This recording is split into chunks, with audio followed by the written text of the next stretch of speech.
这个大家都能理解吧？都跟得上吧？太好了。我们就是一步一个脚印往下一点一点的深入。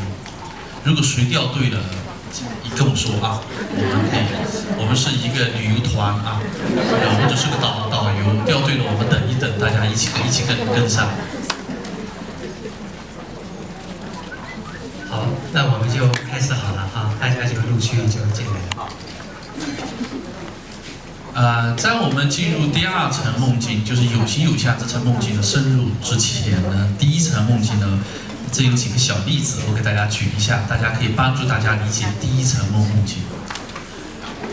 我们说第一层梦境就是追究，就是揪恐惧产生的这个梦境啊。这层梦境要告诉大家的一点，大家如果我前面说的觉得太复杂了，听不懂，你记住一点就行了，就是说你所有的。你这一生这一世，你的人生经历中产生的恐惧和追究，跟你身上发生的事情没有关系，跟你的梦没有关系。一个带着追究的心做梦，梦里面发生什么只跟这个心有关，跟梦的情节没有关系。一个心如果它有恐惧这个概念，它梦中梦到的是一只老虎在追它，这只老虎或这个怪兽不是它恐惧的源头。这个大家能理解吗？那么我想到一个例子，就是现在的先说一个不好意思的，就这个幻灯片我发现打不开，我之前以为测，其实也是我投测的，我也不想给大家看，幻灯片做的也很不专业，所以我就把该相关图片调出来，我们一起考虑一下就行了。这个图片上这个人大家知道是谁吗？莎士比亚，哇，好厉害，我都不知道。我莎士比亚找出一堆图，我说是他吗？好，不管了，就把它偷出来。这个莎士比亚他的作品是流传至今啊，至今还在不断以各种电影、电视的方式在拍，可见人类对他的喜爱。其实不是对他的喜爱，是对他的认同。那莎士比亚最著名的是什么？悲剧，对吧？那么莎士比亚，人家问他，你写那么多悲剧，你给悲剧做个定义吧？他给悲剧做了一个定义，就是这个悲剧很简单，就是先给人塑造一份完美。你要悲，你得花大量的篇幅。莎士比亚的作品都是70%甚至80%的内容是在塑造完美，对吧？完美的爱情，罗密欧与朱丽叶啊，各种完美，最后呢，打碎，在人的面前把它撕碎、打碎、摧毁，这个就是悲剧，没有其他解释，对不对？一来就悲的，你没什么可悲的，先是完美，再打破。那么莎士比亚的是很有灵感的一个人，大家知道。那他的灵感从哪来的？我们说的所有的灵感都来自潜意识，对吧？不是说莎士比亚的头比较大，他想得多，没关系。所有这些艺术家，他的灵感来自潜意识。那么这里面呢，就是再引入一个 inception 的一个概念，就是个恐惧，它就是植入我们潜意识最深处的一个东西。然后它不断从潜意识深处一层一层冒，一层层的冒到莎士比亚头的他的那个层次，就变成各种悲剧灵感的故事。所以他这个刚才对这个悲剧的定义，大家听了是不是跟我们第一层分裂非常像？对不对？曾经一份美好，然后打碎，就是悲剧。所以我们每个人内心最深处是悲剧。但是呢，到此为止了，我们就没有救了。这个《Inception》这个电影，大家看的时候要记住一点，他们为了改变片子上那个人对想分裂他公司的这一个企图，对吧？那个电影，他们直接跟他头脑说没有用，他们只要跑到他的潜意识最深处，给他植入这么一小小的念头，因为那个念头一旦植入后，他察觉不到，他也不会去修改。为什么？因为是潜意识。所谓潜意识，就是不是你经常去 visit， 你经常去访问的地方。潜意识你存在，但是你不会去看的地方，所以去潜意识给它种入一个概念，那个概念从那个地方开始生根。还记得那个片子一开始他们说2层梦境够了啊，但尼亚朗就说不够，要3层，这个才稳定。而且不仅是3层，还有 come from you， 是从他自己的。又到了第3层以后，在那个地方给他一个信念，那个信念乍一看。在这产生的那个层次，大家注意啊，不是他产生的，是那群盗梦专家，对吧？是那个地方去植入的，在那个地方把它种下去。但由于那个层次种得很深，所以他的梦境是一层套一层，对不对？在他上层梦境呢，他就有一种感觉，他丝毫察觉不到那个念头是别人给他的，他的感觉是什么？是从底层出来的，所以他会以为想分裂公司的这个主意是谁的？自己的。这个就是《盗梦空间》，我把它评作这个灵性大片这个5星级之一的一个原因，因为他把我们这个分裂层次已经是精髓，属于圣灵的天机了。他那个导演有很好的一个导演，就是拍那个昨天我们还说那个电影，就是什么一秒一秒往回走，反正他是个天才导演了。这个导演反正他这个年少时候跟我也有相同的经历，各种清明梦啊什么，他也有这么一个过程。好。那么从那个潜意识中植入这个概念，这个概念不管真还是假，它上一层梦境就总认为是自己产生的，再往上一层呢，那变成什么了？他的思想，他丝毫不察觉，对不对？所以这个时候呢，我们把心灵呢，我们来分一个层次，粗略分，我不想细分，细分的话又跑到佛教又80几十，对吧？那就太复杂了，那些东西说的对我们平时思考基本上都我们简单一点。最底层我把它叫做愿心，这个愿心没有任何人能植入，大家听懂吗？最厉害的盗梦专家到不了那一层，因为那一层是现实，那一层上主在的地方，你想动手脚是不可能的。那一层叫愿心，那个愿心呢，也就是奇迹课程说的 God's will， 上主的大写的那个愿，那个愿就是整个天国的运作法则，或者是上主的思想。我们用人的语言只能这么解释，或者是说上主用的创造法则，那个叫做愿心最底层。那个愿心，奇迹课程说什么？当我们发现上主的愿心其实也是我们的愿心的时候，就一起上主。它一起上主的定义就是这个，好，是那一层。但是在那一层愿心中呢，升起的一小疯狂一念，那个疯狂一念，别看它疯狂很小的一念，它也是一种愿心，就是我想，因为它是在真实层次升起来，它不是做梦，它是这样会不会好玩？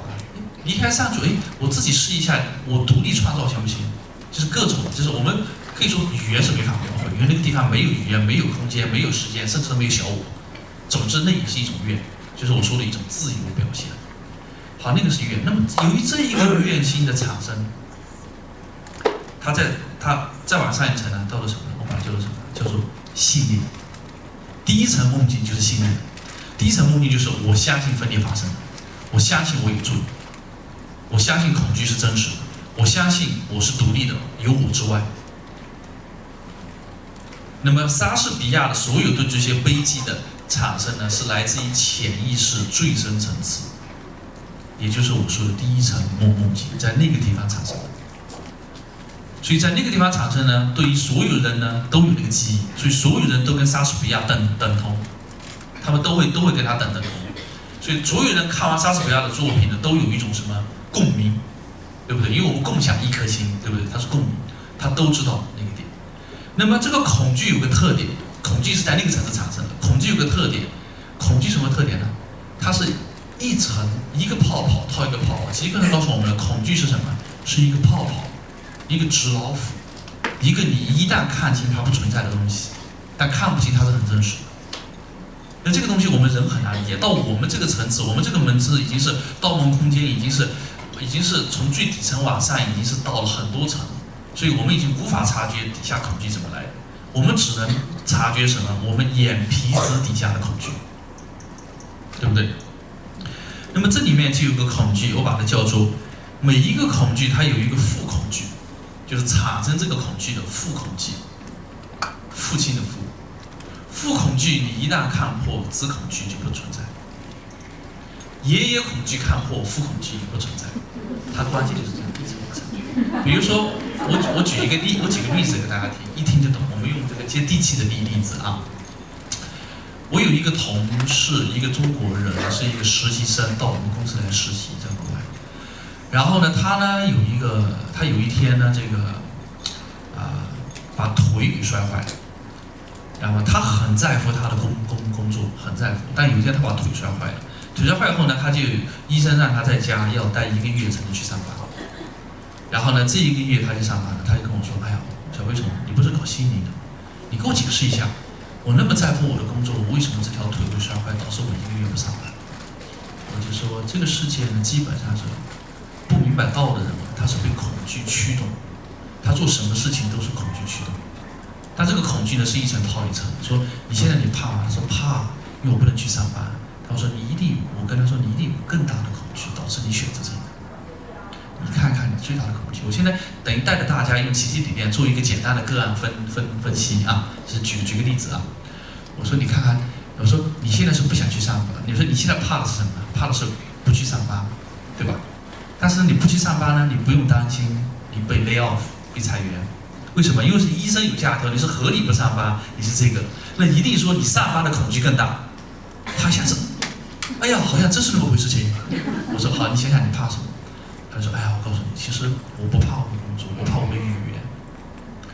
哎呀，我其实英文口语相当差，而且听力也差，我听不懂老板跟我说话。每次我老板来找我，我全身发抖。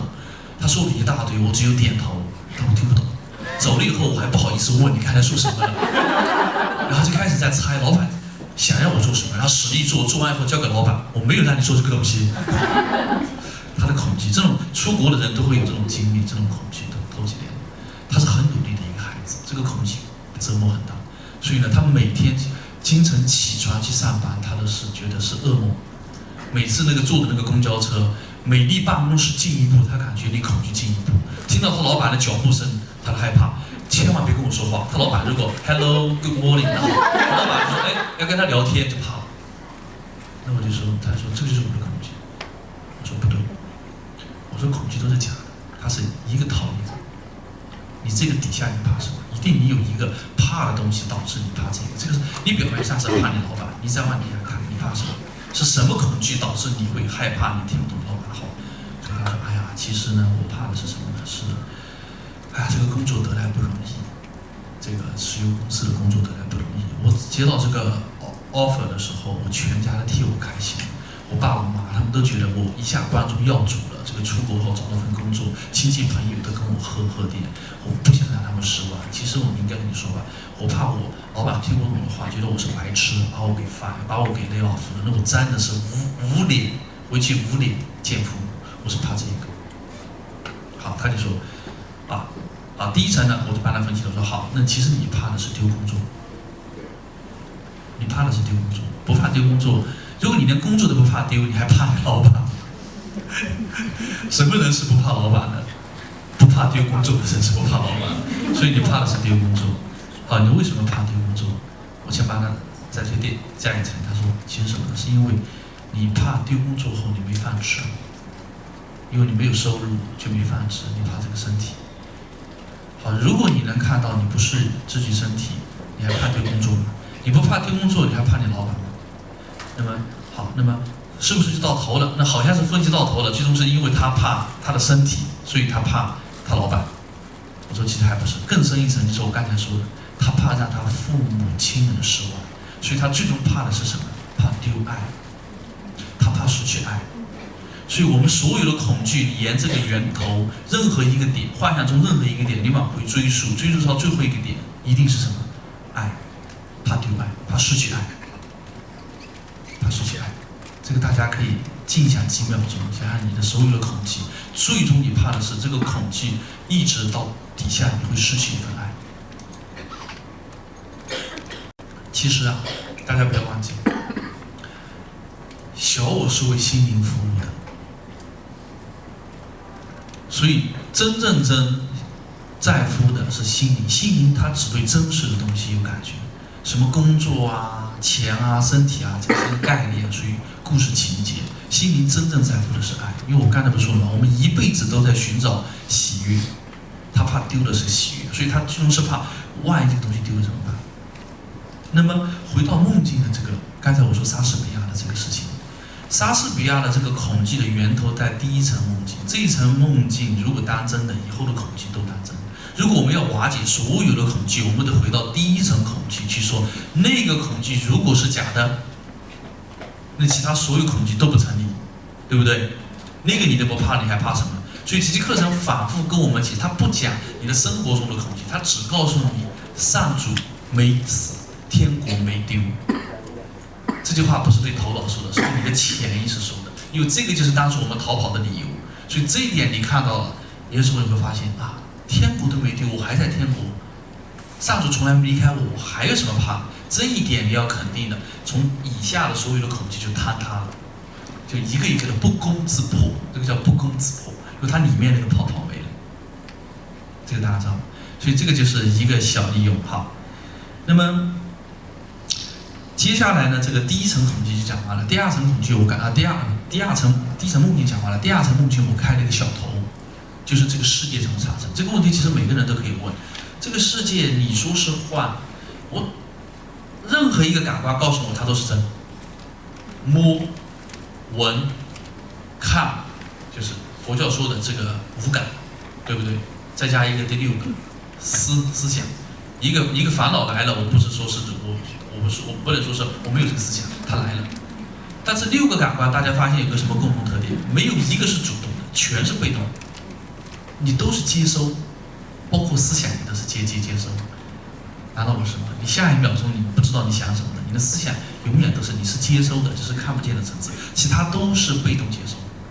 身体的所有都是在被动接收一种叫做什么？叫做刺激。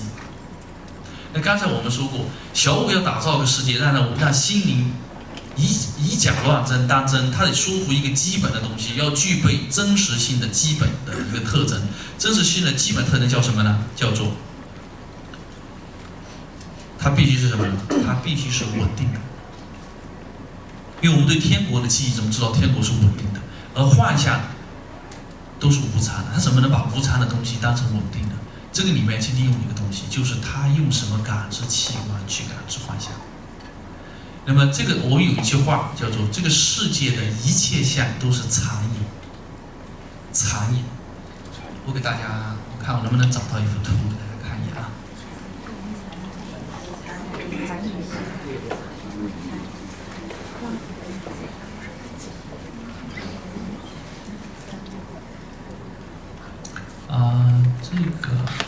这个好像是不全。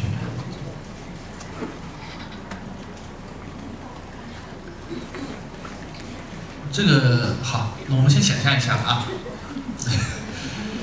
这个残影是什么呢？我用简单一个看电影的比喻。电影的每一个画面都是独立的，而且每一个画面产生即消失，这个大家同意吗？你能不能让一个画面在屏幕上停留半秒钟？停不住，因为什么？光啊，那产生即消失。那这种产生即消失的东西，我们怎么能把它看成是连贯的？他用了什么？他用了一个叫做用你的感知的方式，去和残影产生的频率形成一个相差。在这个相差中呢，你会反复感受到一种稳定性。那打个比方，我们的眼睛。一个画面，它只要1秒钟出现30次，这个眼睛认为它是什么？连贯的，对不对？所以电影呢，它其实就是1秒钟打出30个幻灯片，2秒钟打出60个，这些幻灯片在我们的眼睛闪烁的，然后我们用眼睛肉眼去感知，觉得它是连贯的。因为这里面耶稣用了一句话，在奇迹课程原文里面说，我们用这种一种感知的一种频率方式，产生一种叫做内在的关联性，是心灵在关联。就心灵看了一个画面，他看到一个画面，在30分钟1秒出现第2个画面，就这2个画面很接近，心灵会用过去心把它连起来，把它串起来。所以这个幻象呢，我们看电影的时候呢，1秒钟看了30个幻象，1分钟看了60乘30那么多，是什么把它串起来的？过去性，是过去性。但这个串起来以后呢，看起来是很真实的，我们已经看不到闪烁了，是因为所以电影是跟什么匹配的？跟眼睛的匹配，因为眼睛是怎么彩画的？我以前举过一个例子，我现在再说一下很有趣的例子，就是说现在来了一个外星人跑到地球上看电影，但这个外星人的眼睛构造跟我们不一样。它的构造是什么呢？它要1秒钟产生3000万个闪烁，它才承认这个是连贯的。这个很有可能的，对吧？我们人类30个，你找个外星人3000万是很有可能的，对吧？这是一个量的变化。那么他跑到人类电影院看电影，他就傻了。他看到一群人盯着一个黑色的虚无的屏幕，在笑，在哭，在乐，什么都没有，他什么都没有。回头一看还是没有，回头看还是没有，因为这些人的频率跟他不一样。那么他这种效应就是整个幻象产生的效应。刚才我只指的眼睛，这个佛陀的这个《楞严经》里面，它描绘我们感知的所有的这个东西，它都是两种状态的变化，都是两种变化。他说这个闻味道其实就是通读，其实就是一种通读的变化，耳朵也是通读，颜色就是阴和亮就够了。这个大家可能觉得不可思议，阴和暗怎么组成这么多的东西？我们知道黑白电视，我们稍微在这年纪大一点的都看过黑白电视，都经过那个时代，对不对？黑白电视它就足以产生彩色电视，它只是变化。这个对变化不理解的，如果你是程序员，你太懂了。因为我们编程的就是由简到繁，编程真的就是0、1、2个信号，它就可以各种组合编就可以编出这样。然后这个感知系统呢，就是从6种方式去感知这0、1、2种信号，包括这种感知以后呢，它把它权益了一下，比如说我们用触感，比如说我摸了这个水杯，这个水杯，我凭什么说它真实的？因为它给我温度感。你看现在凉了，刚才还挺热的，现在已经凉了。那温度是什么？温度其实也是一种相差。我们知道这个水分子的运动速度越快，我们感受到什么？这个水的温度越高，对不对？那它其实是一个空间的变化，是不是还是时间空间？我刚才不是说了小我创造的时间空间吗？它只是分子在空间时间中的运动的速度变化。当我们用一种显微镜或者什么去看的时候，看到的是温度吗？不是，是什么？振动频率的变化。当我们用专门设计的这个身体的手去感知的时候，你能说，哎呀，这杯水里面震动的好快，有谁会这么说？我们是不是说好烫手啊？对不对？为什么？因为它的振动速度，水分子的振动速度比你的这个触摸的这个手的振动速度快，你感知它温度比你高。它的速度比你慢，你感知你感觉它是冷的，冷热就是这样的。所以所有的这些感知，我们不要被它的结果迷惑，它的本质就是对于一种差别的判断。所有的相似，这个与神对话大家可能很多人看过吧，对吧？他上面说过什么？他说别说是动的东西，他有句话他说这个世界上唯一不变的就是一切都在变，还记得这句话吗？那为什么一切都在变？因为它只要一停止震动，一不变，我们就看到它的真相是什么？虚无。它只有通过变才能形成相，相是离不开这个变化，这个变化又叫什么？又叫震动。这个赛斯资料也好，巴夏资料也好，大家了解的都知道，一切都是震动。包括我们新时代都说提升你的振动频率吧，但没有哪个新时代说别震。奇迹课程就说别震，他不敢不震，他不震这个就什么呢？就告别说破了。这个宇宙就是各种震动产生的，他不敢不震。所以呢，万物它其实都是震动，只要有震动就有正缘，对不对？在你的梦中，除了你还有什么是正缘？对不对？你的梦除了你梦中你看到什么东西在动，除非是你的心让它动，是谁在动？心在动。是心在动，所以就是经常有句话，就是当年六祖慧能一个小和尚问他师父，风吹其动，风动还是其动？他说风没动，其没动，你的心在动，对吧？就凭这一句话，我就说六祖开悟了，因为他看到本质，真的是心在动。就像这个心在动，为什么相能动呢？这个很简单，我给大家举个例子啊，有一种药叫做摇头丸。是一种这个泡滴滴里面的搞得比较嗨的一种药。这个摇头丸很简单，它怎么让人搞去天旋地转？它不用把那个迪厅搞得天旋地转，它让你吃药以后自己头搞得天旋地转。你用这个天旋地转的头去看再静止的东西，它动不动？它在动，对吧？这个就是佛陀在《圆觉经》里面的比喻嘛，一片清空，什么都没有。当我们看花的时候，它就动，所以是看法把它看花。所以天国依然是如如不动的，但是这个恐慌的心啊，这个在第一个层次以为天国丢了，这个恐慌的、这个不安的心，它在躁动的心。大家听过这个词吧？躁动的心，好像还有一首流行歌的名字叫做《躁动的心》。异动异动的心，啊，这个随时纠正我啊！我这个中文10%的词都是错的。所以他这个异动的心，他看什么能不动？这个道理很简单，就像一个人他恐惧很大的时候，他处在一种极度恐惧的时候，他走到哪看到都是危险。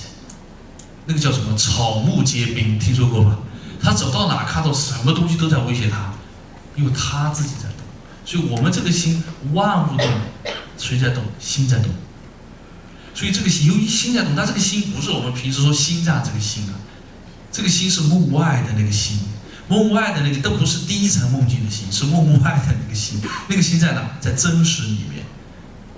他在那个地方晃动，他一动，一切就震动起来了。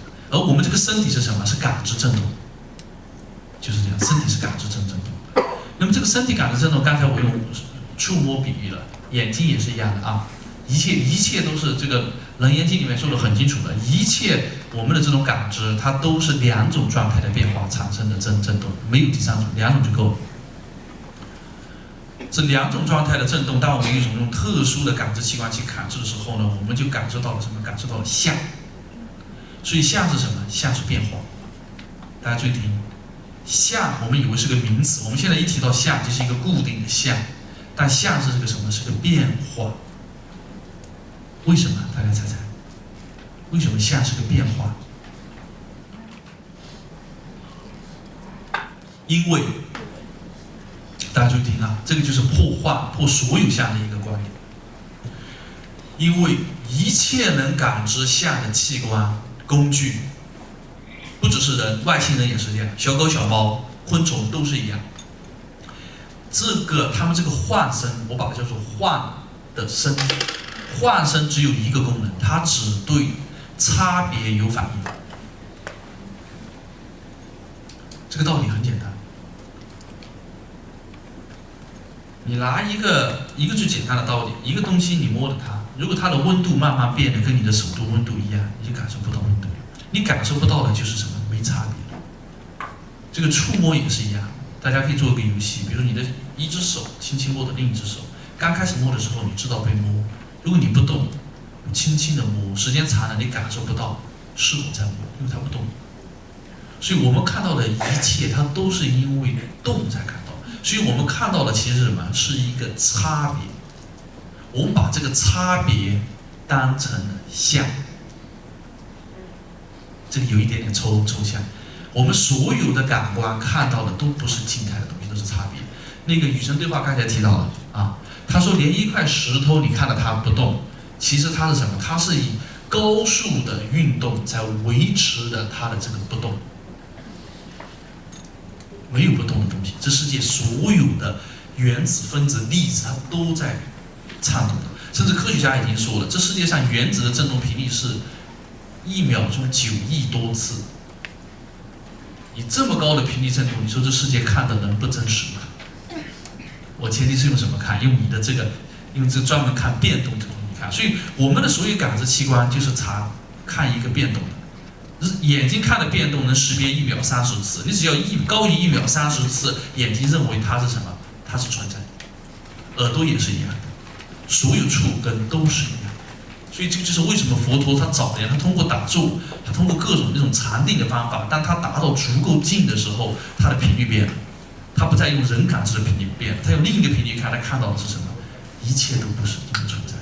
我以前分享中，我反复提过我的一个万年之交，叫吉瑞草，他是广东清远的一个老神仙。我是2005年在广东跟他见面的。他从小的频率跟正常人不一样，他的频率跟正常人不一样，导致呢他看到的世界跟我们不一样。他在很小的时候就看到天空中那种巨大的黑马，翅膀展开比飞机还要大，声音呼啸而过，无比真实，震耳欲聋，而这没人看到。他看到地上一只狐狸，尾巴拖得很长很长，然后呢在看着他，然后一玩，他追那个狐狸他想踩他尾巴，一踩下去，踩空了，踩不中，一踩下去踩不动，直到那只狐狸钻到一个石头里面消失。他在石头门口等了他半天，他都不出来。那个老先生他的频率是不一样。所以到后来呢，他呢就是开始打坐练静坐，他的禅定他后来开了一个静坐协会，他也很单调，他每天只睡2个小时，就是静坐2个小时，平时不需要睡觉，然后每天就是跟他老伴一起耕地种田，住在农村里面。那么我跟他那次见面的时候呢，他见到我，他也很感动，他在我身上他看到了一种，他说你不是这个世界来的，然后呢，我跟他就是一种忘年之交，那个时候我才20出头，他是70多岁，然后我们2个的沟通还有困难，他说广东话，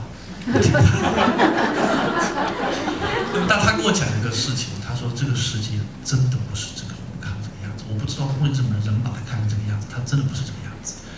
他说我打坐的时候，我每次入定，我的心越静的时候，世界的相越不是这些相，所有相的坍塌都没有了。他有一次打坐，打完以后睁开眼睛，说是该做点事情了，一睁开眼睛，世界没了。他说果然他那个时候其实进入了一种心灵时间，知道吗？对他来说，可能在他那一个在外人看来可能就是0.1秒，但对他来说他已经醒了，而且发现世界消失了。但是他说他一点都不害怕，因为他知道这个世界其实他越打坐，他越发现世界其实就是在闪烁。他那个时候进入了一种我不知道叫什么境界，就是他进到了看到世界2次闪烁之间，他觉得没有这个世界不存在。直到他后来才重新调频世界又重新出现了，就是这样子。所以他那个时候跟我讲了以后呢，对我的感触非常深，就是这个世界到底有多真实，这个频率。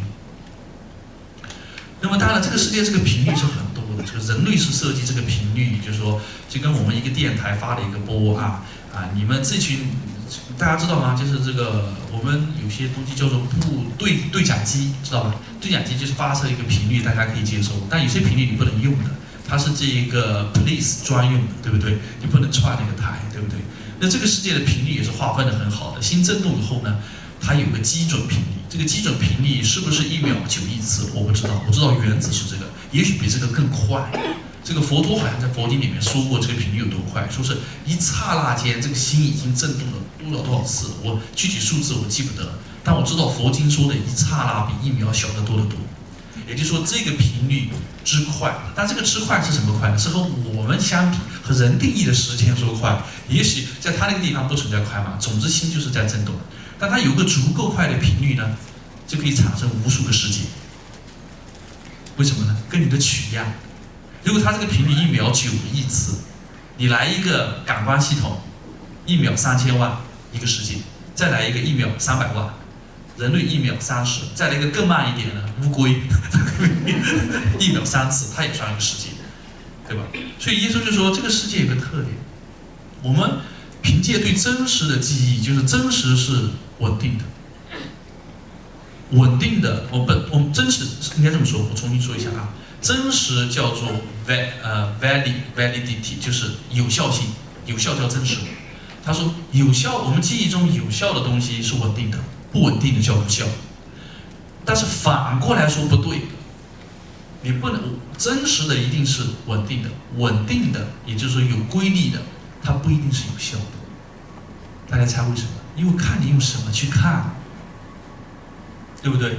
你除非用无差别的目光看，用那种纯圣灵目光，圣灵目光不是看差别的，圣灵目光是干什么？看真实的。圣灵目光说，你别跟我玩障眼法，你抖多少次都没有用，你是真就是真，是假就是假，你抖9亿次我看你还是假，你从来没存在过，对不对？这个叫圣灵目光，对不对？所以圣灵目光跟小我目光没有交集，大家知道为什么吗？因为小我目光或者是身体只看差别，而圣灵呢只看真实。那一个如果你告诉人说有一个真实的存在叫天国，但是耶稣说了，有眼看不到，有耳听不到，对不对？圣经上他已经这么说了。为什么？因为眼跟耳是看幻的，是看相的，相是差别，真实没有差别，你怎么看？正因为真实没有差别，所以你用只能看差别的器官看不到，所以它才是真实的。所以庆幸吧，真实看不到，真的是庆幸看不到，因为我们都是看幻，你看到那惨了。所以经常有人说，哎呀，我看到天国了什么什么呀？以前新加坡有一个大法师他就说有个天国多少游记，他有一次好像觉悟了，他可以描绘整个这个极乐世界的景象，而且他对天发誓，他绝无谎言。那本书后来在新加坡畅销，很多人来看，我也看了，我看一半就看不下去，为什么？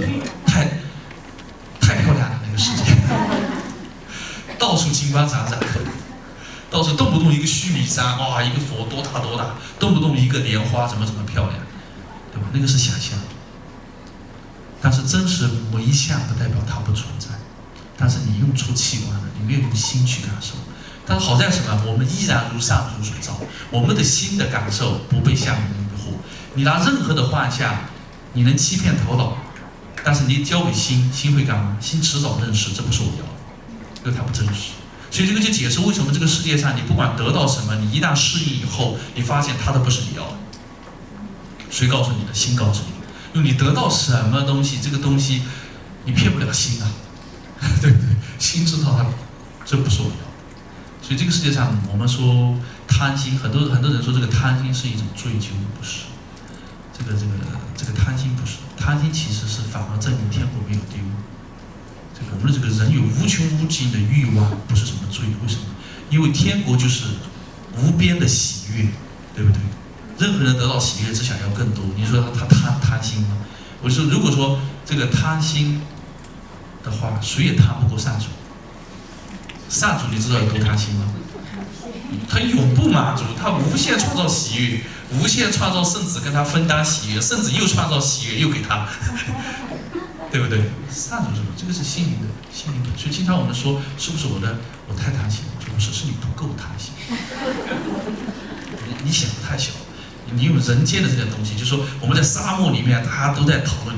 哎呀，你看他找到了那么大一滴水，我才找到这一小滴水。你用这种目光，你能找到大海？你都想都想象不出大海是什么样，对不对？因为在沙漠里面找。所以耶稣说什么？不要在沙漠里面找水，是要你离开沙漠，要离开沙漠。所以奇迹课程跟新时代还有一个本质区别，新时代是在沙漠里面找水源的，他没想让你离开沙漠，但他告诉你一个秘密，给你一个沙漠的地图，告诉你沙漠的这个什么水源分布图。这个东西在沙漠里面谁得到那是至尊宝，对不对？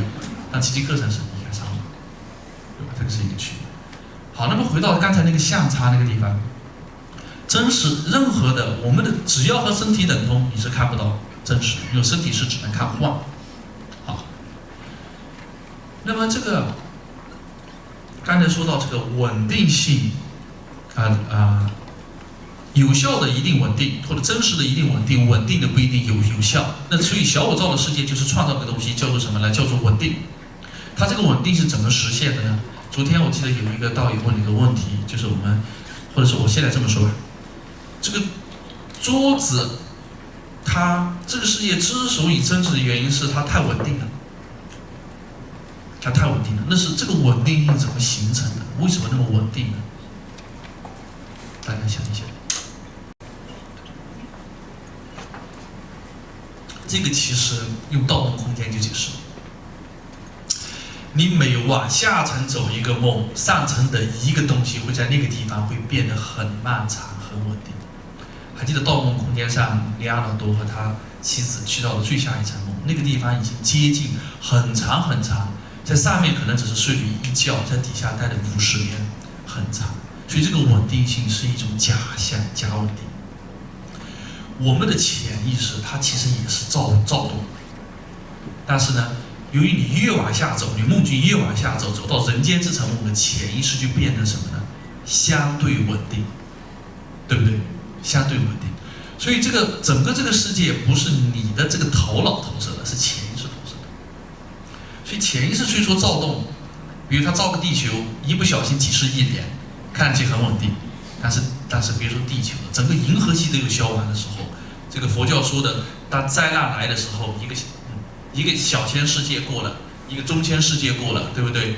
或者是宇宙4大灾，风灾、水灾、火灾，这个有佛教基础的都知道，这个火灾一来，几长天以下的生命全部消失，形式全部消失。为什么守不住呢？因为潜意识也是动。但是呢，对于细菌来说呢，一个细菌的这种存在方式来说呢，他就觉得这个世界是很稳定的。所以这个稳定性是一种错觉，是相差产生的这种稳定性。这这种错觉呢，让我们认为这个世界好像很稳定、很真实，而且人的寿命也是这么设计的，人的一生活那么几十年、100年都是很长很长的，对不对？他能看到这个宇宙的层出不穷吗？看不到，他看不到，所以他以为世界就是这样，是这样。所以这个世界，小我真的是很成功的用这个几乎是不可能的用小我什么都没造出来，他真的什么都没造出来，小我没有造出过一滴存在的东西，他没造出来，因为什么？离开上主后，什么都造不出来。因为上主是真实，要是你用上主的法则，相反的法则还能造出真实，那就有2个真实，那属于真。所以呢，只有上主是真实，所以小我什么都没造出来。而小我什么都没造出来，他用这种相差，用这种变化，用这种过去心，用时间空间，就给真实的心营造出一种错觉，就是把幻当真。所以这个世界是什么？是错觉。所以当佛陀说世界是梦幻泡影的时候，他没有说世界。你感受的世界不存在，他只是说这个世界是你的错觉，是从这个意义上说。所以这个点上呢，我们就可以说什么是真，什么是幻。比如今天我的一个主题就是破幻，我们今天主要是破幻，对不对？破幻，我们经常动不动就说这个世界是假的，我什么都不用做了，什么都不用管了，不是在这个层次破。我也不是说你跟个人说，哎呀你不存在，我不存在，什么都不存在，不是这个叫什么？这个叫自欺欺人，也有道理。我们只是说，你所感受到的所有的东西的确给你真实感，但这个真实感是相对的一种错觉。你的内心有一部分知道它不真实，它会换。好，那么这个刚才讲到了这个2元怎么产生变化，到这个一切相皆是波动啊，对，这个我们知道。好，那么我们在这个都知道以后呢，我们来想一下这个梦。这个时候我们就能看到梦的很多特征。这个世界如此真实，还有一个原因是什么？一个很重要的原因，刚才已经说了一个原因，就是我们的感知，我们的所有的感官都能感受到一些东西，对不对？这个地方我先插一句，我往下走之前，我再插一个啊。这个插一句呢，就是我想告诉大家的，就是说这个世界的真实，无非就是6个感官告诉我们的信息，对不对？而这6个感官的信息，其实都是传给大脑，对不对？对。所以呢，其实在未来呢，人类是可以摆脱肉身的。人类的进化可以摆脱肉身，很简单。你的 reality， 你的真实定义，无非就是这6种刺激。这6种刺激，你非要经过眼睛吗？有没有人闭着眼睛看过画面的？多了，每天都是在做梦的人，对不对？所以其实呢，这个肉身呢，真的是最外的一层。随着这个逐渐科技的发展，人类迟早有一天可以叫什么人造现实。这个我认为100年以内就能出现，我们已经在朝这个方向发展了，因为这是我们一直在做的事情。我们一直会想，人类哪来的灵感会发明这个网络游戏，对吧？虚拟世界这些东西哪发明的？这个灵感哪来的？因为不是新东西，是我们一直在做，只是在这个时代，我们用一种叫科技的方法在做，对不对？在其他我们用的就是什么技巧不同，用科技这个东西。我们在玩网络游戏的时候，大家如果把这个游戏你全神贯注的侵入在里面玩，你会把什么忘掉？你每进入下一个世界中，你会把这一个世界的东西给忘掉，因为你的全神贯注在下一个，在你创造的一个子世界中。只要每一层这个子世界，它都有一个目的是什么？逃离。所以很多玩网络游戏的人、痴迷的人，他有个特点是什么？他不喜欢这个世界，它是一种逃避，他想跑到里面去玩。特别是沉迷